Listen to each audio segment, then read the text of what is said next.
Hola a todos, me presento, yo soy Ana y con Victoria y con Martina vamos a hablar sobre plexo lumbar. Nosotras les recomendamos haber leído previamente el tema antes de ver esta presentación para poder aprovecharla mejor y les recordamos que bajo ningún punto de vista esta presentación suplanta la bibliografía obligatoria. Vamos a empezar describiendo nuestros objetivos, los cuales serán definir plexo lumbar y su ubicación, mencionar ramos colaterales y terminales del plexo lumbar, describir origen, trayecto, relaciones y terminación de cada uno de sus ramos. Comencemos por el primero. ¿A qué llamamos plexo? Llamamos plexo al entrecruzamiento de fibras nerviosas, en este caso, de ramos anteriores de los nervios espinales. Fíjense que está resaltado el ramos anteriores de los nervios espinales, ¿sí? En estas dos imágenes estamos viendo dos plexos que me imagino que ustedes ya pueden reconocer. En este caso estamos viendo desde una vista anterior parte del esternón, clavícula, escápula y epífisis proximal del húmero, y vemos bien pegado hacia la línea media y hacia más posterior la columna cervical y parte de la columna torácica. Vamos a ver emergiendo desde su foramen de conjunción respectivo las raíces anteriores de los nervios espinales que van a formar parte del plexo braquial, se van a unir en sus troncos, luego fascículos y luego sus respectivos ramos terminales y colaterales. Y luego en esta otra imagen, desde otra vista anterior, de vuelta, donde se removió la pared anterior del abdomen, vemos parte de la pelvis, ¿sí?, formada por el coxal y el sacro, y luego vemos la columna lumbar, ¿bien? Y vemos emergiendo de vuelta desde su raíz nerviosa los nervios que formarán parte de este plexo. Bien, entonces vamos a empezar aclarando un par de cuestiones generales del plexo lumbar. Primero, su extensión. Vamos a ver que se extiende desde los ramos anteriores de L1 a L4. En esta imagen, que es la misma que vimos recién, de vuelta en la línea media vemos la columna lumbar. Vemos cómo va a salir cada una de estas raíces desde su foramen de conjunción. Acá vemos el primer nervio lumbar, el segundo, el tercero, el cuarto, y acá vemos el tronco lumbosacro. Bien, y acuérdense que también forma parte de este plexo el ramo comunicante de T12 a L1. Ya hablamos de su extensión, ahora vamos a hablar de la formación. En esta imagen vemos representado en forma esquemática las raíces anteriores de los nervios de T12, L1, L2, L3 y L4. Y vemos que T12 le brinda un ramo comunicante a L1. Bien, vemos dibujado el ramo anterior de T12 que se llama nervio subcostal, justamente para recordarles a ustedes que este ramo no forma parte del plexo lumbar y que no se lo tienen que confundir en cuanto al preparado y en cuanto a la descripción que puedan llegar a hacer con que sí forme parte del plexo lumbar, ¿sí? Bien, entonces acá les pusimos no forma parte del plexo lumbar. Entonces, vemos que L1 va a brindar un ramo que se va a dividir en dos ramos terminales, uno superior y otro inferior, que van a ser el nervio iliohipogástrico y el nervio ilioinguinal, ¿sí? Acuérdense que en la formación de estos también participa el ramo comunicante de T12. A su vez, L1 brinda un ramo comunicante a L2 y L2 se divide en dos ramos terminales que van a ser el nervio cutáneo femoral lateral y el nervio genitofemoral. Bien, y ahora nos queda hablar de otros dos ramos terminales muy importantes. El ramo anterior de L2, L3 y L4 se dividirá en un ramo anterior y en un ramo posterior. Los tres ramos anteriores se unirán y formarán un nervio, y los tres ramos posteriores de estos tres nervios se unirán y formarán otro nervio. Bien, los tres ramos anteriores formarán el nervio obturador y los tres ramos posteriores formarán el nervio femoral. Este plexo tiene ramos colaterales cortos, ¿sí? Estos dos ramos serán musculares e inervarán el músculo psoas mayor y el músculo cuadrado lumbar. En esta imagen vemos una vista anterior de la parte inferior del abdomen y de la pelvis y vemos hacia la línea media la columna lumbar y hacia lateral el recorte de la pared abdominal. Y vemos representado el músculo psoas mayor, el músculo ilíaco y el músculo cuadrado lumbar. Bien, entonces, si ustedes pueden ubicar parte de este plexo, por lo menos en el preparado, van a poder acordarse y razonar a qué músculo se inerva. En este caso va a inervar al músculo psoas mayor, por el cual tiene muchísimas relaciones, y al músculo cuadrado lumbar. Bien, Y en la siguiente imagen vamos a marcar a todos sus respectivos ramos terminales. Vemos una imagen muy similar a la anterior, una vista anterior. En la línea media vemos la columna lumbar y hacia lateral vemos el reborde del hueso coxal, específicamente por aquí podríamos marcar la espina ilíaca anterosuperior. Bien, empezaremos marcando sus ramos terminales de superior a inferior.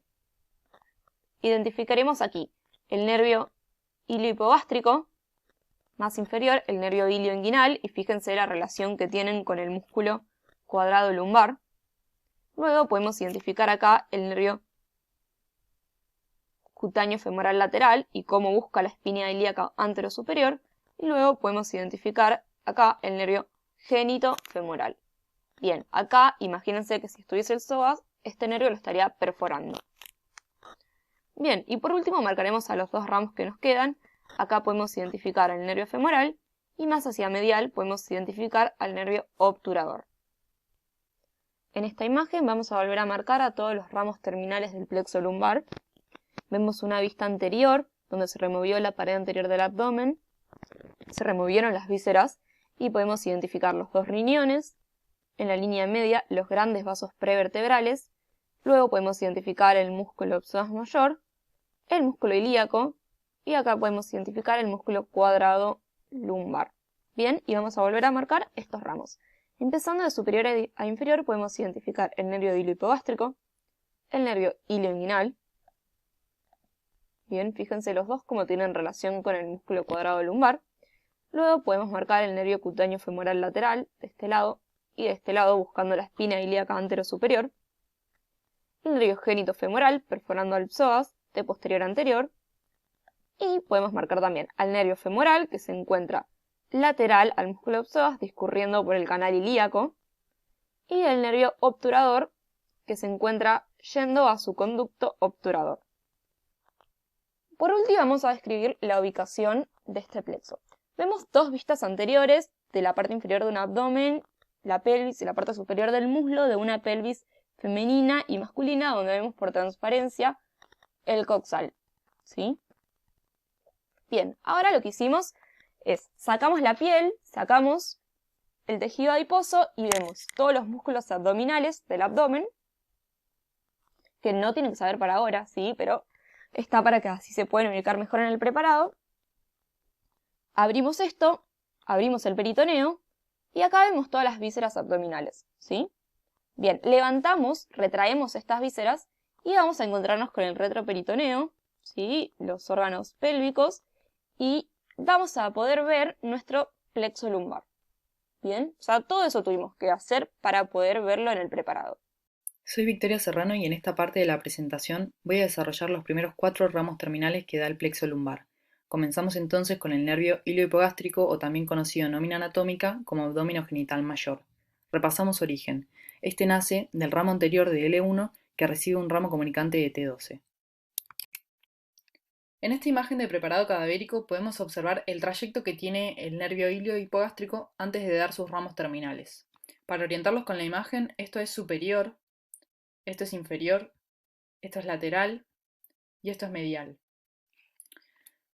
Es una vista anterior de la pared posterior del abdomen, donde se ve la pelvis, y en la línea media podemos observar los cuerpos vertebrales de la columna lumbar, el promontorio, y hacia lateral vemos la cresta ilíaca del hueso coxal, la fosa ilíaca tapizada por el músculo ilíaco, que junto a este músculo, el psoas, van a conformar hacia inferior al músculo iliopsoas. Una vez comprendida esta imagen, van a poder entender las relaciones que adquiere este nervio a lo largo de su recorrido. Luego de su nacimiento, el nervio iliohipogástrico atraviesa de medial a lateral la parte superior del músculo psoas. Una vez que se encuentra lateral a este, inmediatamente adquiere relación hacia posterior con este músculo, que es el músculo cuadrado lumbar, que conforma la pared posterior del abdomen, al cual este nervio va a estar aplicado mediante la fascia que cubre al músculo. Sigue su trayecto descendente hacia lateral y una vez que alcanza la cresta ilíaca, va a perforar los músculos que conforman la pared anterolateral del abdomen para distribuirse entre ellos. En cuanto a la terminación del nervio iliohipogástrico, esta se da a través de dos ramos terminales. En esta imagen, que sigue las mismas referencias que en la imagen de la diapositiva anterior, donde esto es superior, esto es inferior, esto es lateral y esto es medial, podemos ver el trayecto que tiene este nervio, que lo describimos previamente, y cómo se introduce en el espesor de la pared anterolateral del abdomen. Entre los planos que conforman esta pared, va a tener un corto trayecto hacia anterior y va a dar luego sus dos ramos terminales. Existe a este nivel un ramo colateral que brinda el nervio iliohipogástrico de manera inconstante, que se dirige hacia posterior para dar inervación sensitiva a parte de la región glútea. En cuanto a sus ramos terminales, el ramo genital se introduce en el conducto inguinal, que quiero aclarar, conducto inguinal no es contenido del módulo de locomotor, lo van a ver en esplainología, pero lo menciono porque es gran parte del trayecto que tiene este ramo. Entonces se introduce en el conducto inguinal, emerge por su orificio superficial y luego se divide dando ramos mediales que van a dar inervación sensitiva a la piel del pubis y a la piel del escroto o labios mayores, y ramos laterales que van a dar inervación sensitiva a la parte superior y medial del muslo. En cuanto a su otro ramo terminal, el ramo abdominal, no se introduce en el conducto inguinal, sino que sigue discurriendo en el espesor de la pared anterolateral del abdomen, va a dar ramos musculares que inervan a los músculos que conforman esta pared, y también va a dar ramos que van a hacerse más superficiales, es decir, van a ir perforando los planos de la pared anterolateral del abdomen hasta llegar al tegumento para inervar la piel del abdomen, de la parte anterior del abdomen. El segundo ramo terminal que da el plexo lumbar es el nervio ilioinguinal, o conocido en nómina anatómica como abdomino genital menor. Este tiene su origen en el ramo anterior de L1, que recibe un ramo comunicante de T12. El nervio ilioinguinal puede tener su origen en un tronco común con el nervio iliohipogástrico. En esta imagen de preparado cadavérico, que nos muestra el plexo lumbar del lado izquierdo, donde esto es superior, esto es inferior, esto es lateral y esto es medial, podemos ver en la línea media la columna lumbar, al promontorio, hacia lateral la cresta ilíaca, al músculo ilíaco tapizando la fosa ilíaca, al músculo cuadrado lumbar, conformando la pared posterior del abdomen. En esta imagen no vemos al músculo psoas porque se lo disecó, es decir, se lo quitó, lo que nos permite ver el origen separado que tiene el nervio ilioinguinal del nervio iliohipogástrico. El nervio ilioinguinal tiene un trayecto paralelo al precedente, por lo que luego de su nacimiento atraviesa de medial a lateral la parte superior del psoas. Una vez que se encuentra lateral al psoas, que repito, en esta imagen no lo vemos, adquiere inmediatamente relación hacia posterior con el músculo cuadrado lumbar, al cual va a estar aplicado por la fascia que recubre al músculo. Siguiendo su trayecto descendente hacia lateral, alcanza la cresta ilíaca, a la cual bordea, en algunos casos la bordea estrictamente por la cresta ilíaca, otras veces se va a aplicar al músculo ilíaco por la fascia que lo recubre, y luego alcanza la pared anterolateral del abdomen a la cual va a penetrar.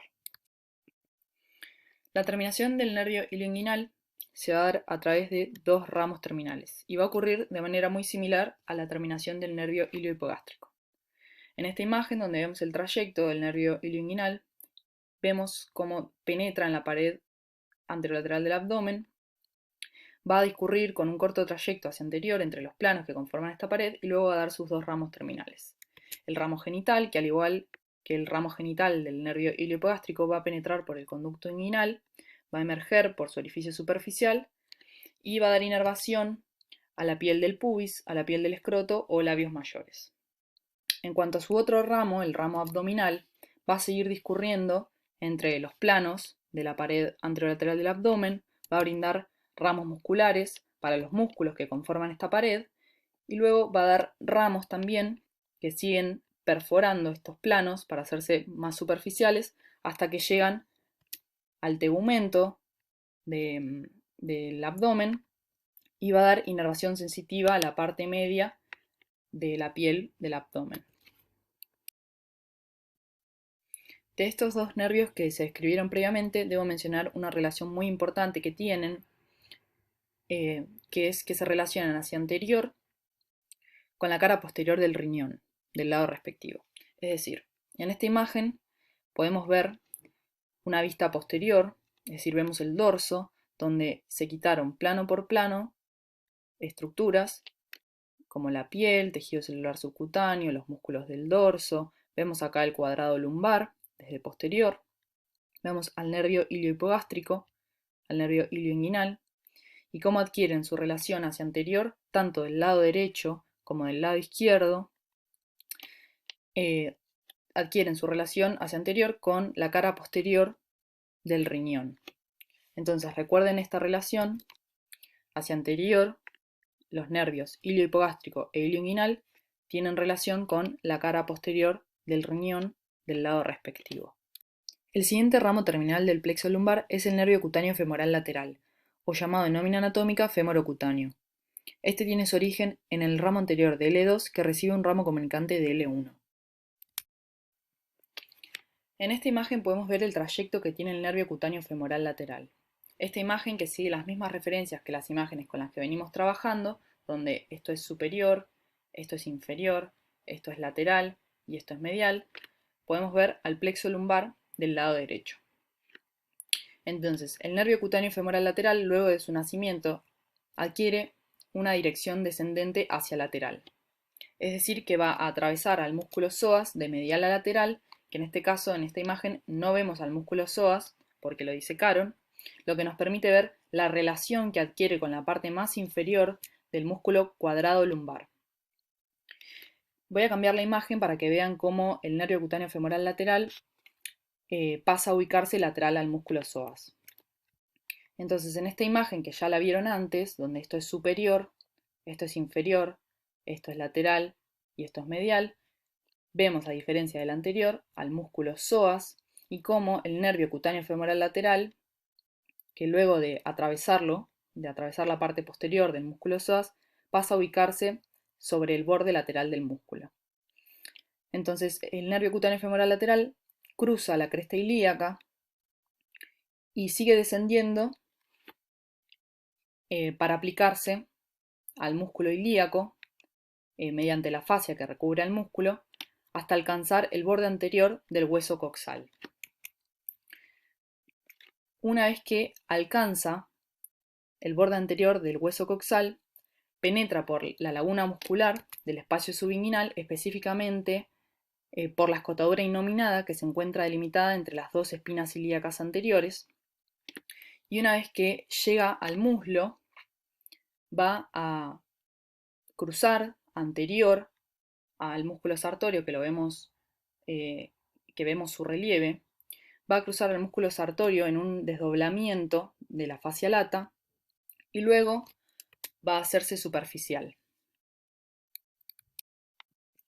Entonces, una vez que el nervio cutáneo femoral lateral perfora la fascia lata y se hace superficial, va a discurrir entre el tejido celular subcutáneo y va a dar su terminación a través de sus dos ramos terminales. En esta imagen de la derecha, de preparado cadavérico, que muestra la misma región, donde esto es superior, esto es inferior, esto es lateral y esto es medial, podemos ver al nervio cutáneo femoral lateral y la relación que tiene con el músculo sartorio. En este caso se disecó la fascia lata. Entonces, mientras discurre en el tejido celular subcutáneo de la parte anterior del muslo, va a dar sus dos ramos terminales. El ramo glúteo, que se dirige hacia posterior y va a dar inervación a la piel de la región glútea y parte posterior del muslo. Su otro ramo terminal es el ramo femoral, que va a dar inervación sensitiva a la piel de la parte anterior y lateral del muslo. El siguiente ramo terminal del plexo lumbar es el nervio genitofemoral, o nómina anatómica llamado genitocrural. Este nervio tiene su origen en el ramo anterior de L2 que recibe un ramo comunicante de L1. Seguimos trabajando con la misma imagen. Esto es superior, esto es inferior, esto es lateral y esto es medial. Y podemos ver el trayecto que tiene el nervio genitofemoral, que a diferencia de los ramos colaterales que se describieron antes, luego de su nacimiento el nervio genitofemoral atraviesa el psoas, pero de posterior a anterior, por lo que después va a descender aplicado a la cara anterior del músculo, haciendo lo que describimos como la pincelada del genitofemoral al psoas, porque le dibuja como una pincelada en la cara anterior del músculo. Luego ingresa a la pelvis mayor, pero no se va a aplicar al músculo ilíaco, sino que va a seguir descendiendo aplicado a la cara anterior del músculo psoas. En la pelvis mayor, el nervio genitofemoral va a dar su terminación mediante dos ramos terminales. El ramo genital, que al igual que los otros ramos genitales que describimos antes, se va a introducir en el conducto inguinal, va a salir por su orificio superficial y se va a distribuir por el tegumento del pubis y del escroto o labios mayores para dar inervación sensitiva. En cuanto a su otro ramo terminal, el ramo femoral, va a atravesar el espacio subinguinal, específicamente la laguna vascular, va a tener un corto recorrido por el triángulo de Scarpa y luego va a perforar la fascia cribiforme para hacerse superficial y así brindar inervación sensitiva a la región superior y anterior del muslo. Hola, mi nombre es Martina Trincado, soy auxiliar docente de la tercera cátedra de anatomía y voy a desarrollar los ramos terminales del plexo lumbar, es decir, el nervio obturador y el nervio femoral. Vamos a empezar con el nervio obturador. Esta es una imagen de una vista anterior de la cavidad abdominal en donde se removió la pared anterior y se removieron las vísceras. Esto es medial, esto es lateral, esto es superior y esto es inferior. Vamos a empezar describiendo el trayecto del nervio obturador, que lo vamos a dividir en 3 porciones según las 3 regiones que atraviesa el nervio. Vamos a marcar con el puntero el nervio obturador, que es este que tenemos acá.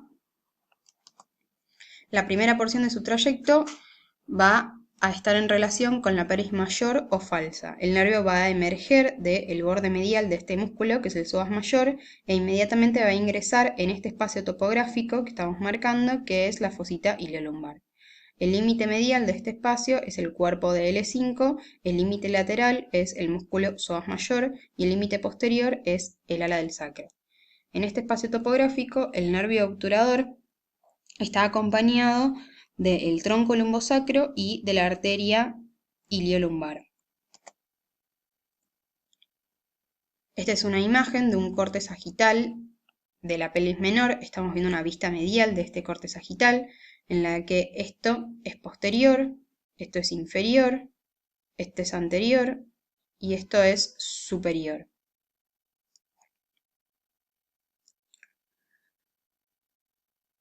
En su trayecto por la pelvis menor o verdadera, el nervio obturador, que es este que marcamos acá, se dirige hacia inferior y hacia anterior, siguiendo la pared lateral de la pelvis menor.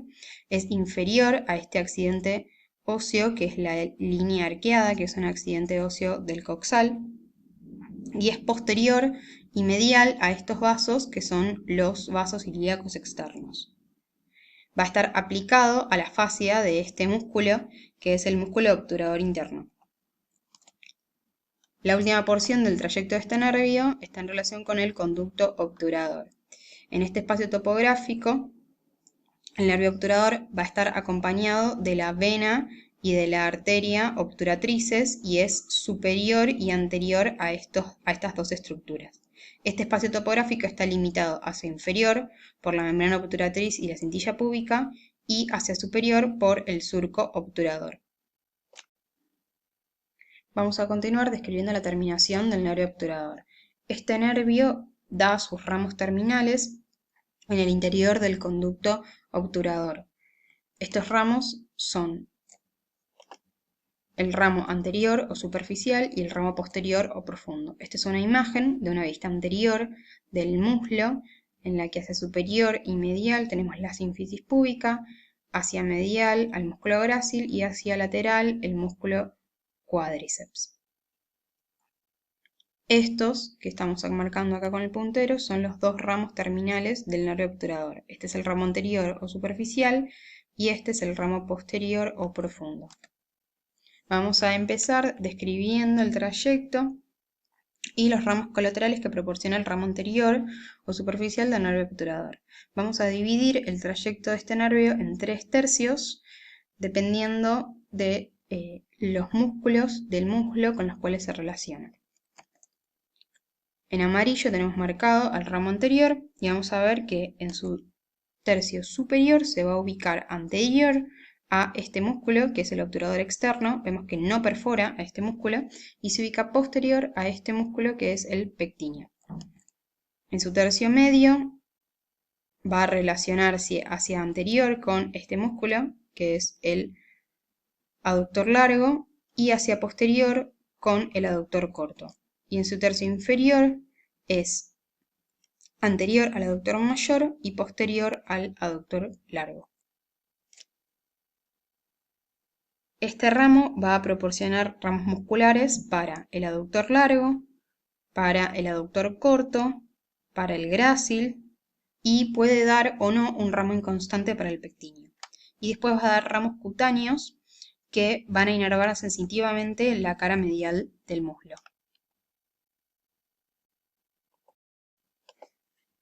Vamos a continuar con las relaciones y los ramos que proporciona el ramo posterior o profundo del nervio obturador.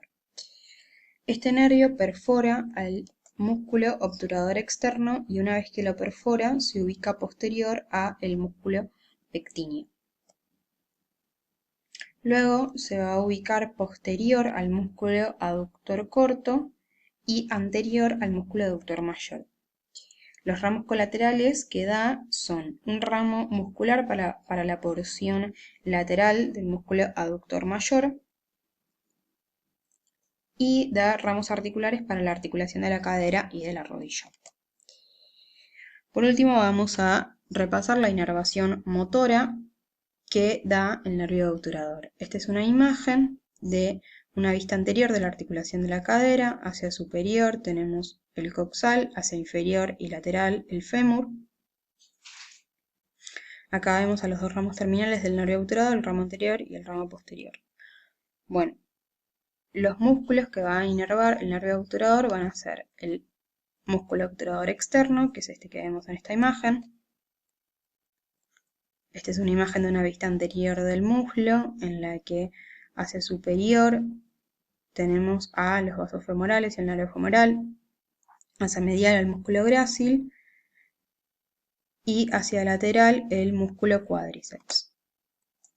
El nervio obturador va a inervar al músculo pectíneo, al aductor largo, al aductor corto y al aductor mayor. Por último, al músculo grácil. Recuerden que la inervación del músculo pectíneo es inconstante. Bien, y vamos a repasar la inervación sensitiva que da el nervio obturador. El nervio obturador va a inervar sensitivamente la porción superior y medial del muslo. Vamos a continuar describiendo el trayecto y las relaciones del último de los ramos terminales del plexo lumbar, que es el nervio femoral. El trayecto del nervio femoral lo vamos a dividir en 3 porciones según las 3 regiones que atraviesa este nervio, es decir, la pelvis mayor, el espacio suinguinal y el muslo. Esta es la misma imagen que habíamos visto con nervio obturador, es decir, una imagen anterior de la cavidad abdominal y de la pelvis mayor en donde se removieron las vísceras. Vamos a empezar describiendo las relaciones que tiene el nervio femoral en la pelvis mayor. Este es el nervio femoral y vemos que emerge del borde lateral de este músculo, que es el psoas mayor. Es medial a este nervio, que es el nervio cutáneo femoral lateral, y desciende en un canal que se forma entre el músculo psoas mayor y el músculo ilíaco. Este nervio es posterior a la fascia ilíaca y antes de alcanzar el ligamento inguinal va a cruzar hacia posterior la arteria circunfleja ilíaca profunda. La próxima región que atraviesa el nervio femoral es el espacio suinguinal. Esta imagen es una vista anterior del muslo, en la que hacia medial tenemos a la sínfisis púbica, hacia lateral tenemos a los músculos del compartimento anterior del muslo, el tensor de la fascia lata, el músculo sartorio y el cuádriceps, y hacia superior el ligamento inguinal.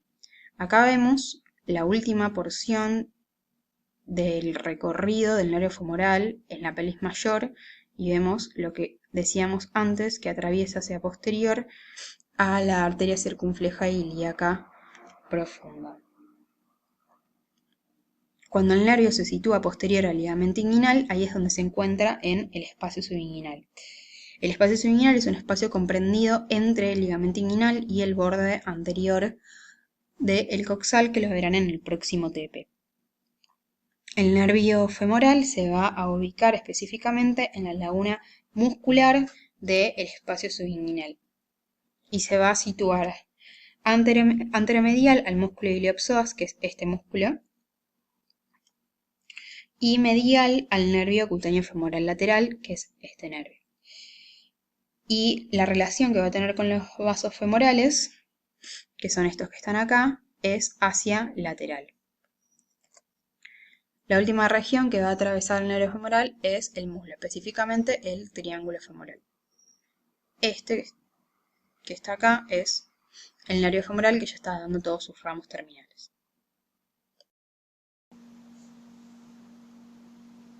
El nervio femoral recorre un corto trayecto en el triángulo femoral y luego se divide en sus ramos terminales.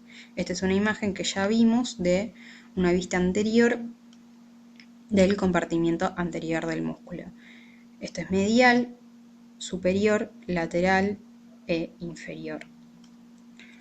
Los ramos terminales que proporciona el nervio femoral son el nervio cutáneo anterior lateral, que es este nervio que está marcado acá en amarillo. Según la bibliografía que lean, también lo pueden encontrar con el nombre de músculo cutáneo externo o cutáneo intermedio del muslo.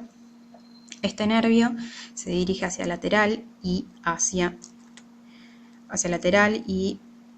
anterior y perfora al músculo sartorio. Una vez que perfora el músculo sartorio, también perfora la fascia lata y desciende por la cara anterior del muslo hasta la rodilla. Este ramo va a dar ramos musculares que se van a dirigir a la cara profunda del sartorio y ramos cutáneos que inervan sensitivamente la cara anterior del muslo y de la rodilla.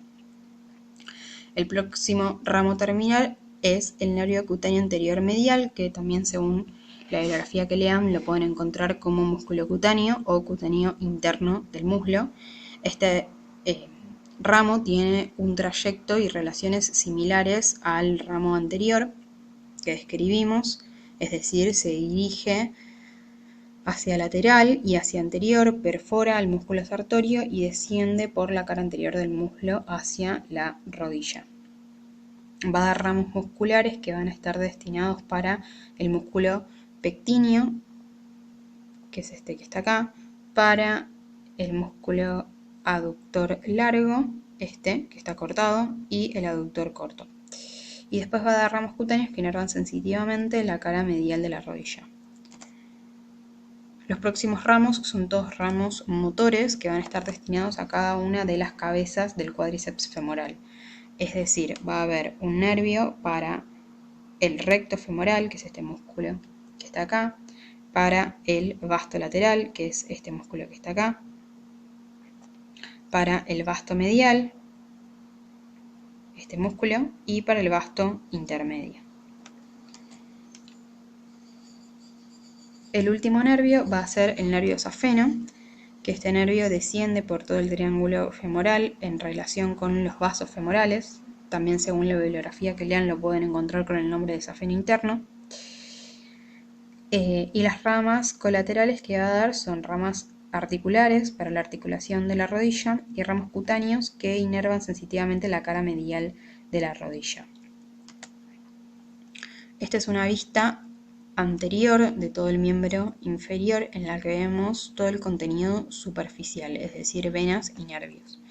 En esta imagen vamos a marcar a los dos ramos terminales del nervio safeno, que son estos que están marcados acá con amarillo, que son los ramos infrarrotuliano, que es este, que inerva sensitivamente la cara anterior de la rodilla, y este ramo que es el nervio tibial.